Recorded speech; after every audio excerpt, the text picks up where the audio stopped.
Pavia Mayor Luigi Goriseta nagsulat na sa Commission on Audit agud maimbestigahan ang pagpatukod sa Ungka Flyover.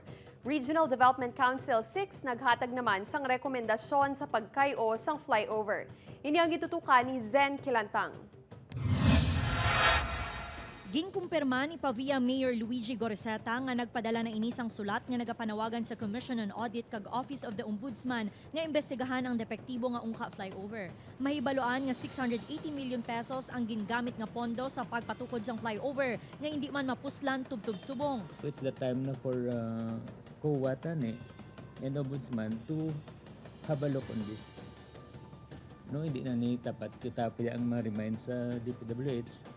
But we have this corresponding agencies who are responsible to do the monitoring.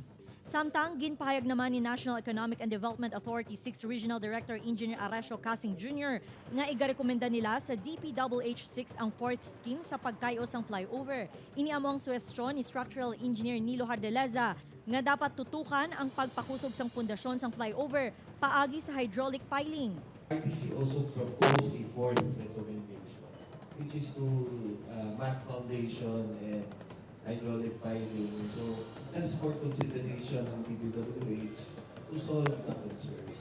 So, I believe the ball is now with DPWH to decide on which scheme will be done, which engineering solution will be implemented in order to solve that concern.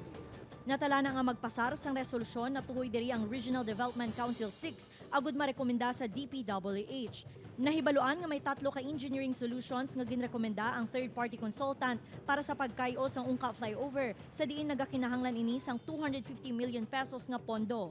Upoy kay Romel Porquia, Zen Kilantang, One Western Visayas.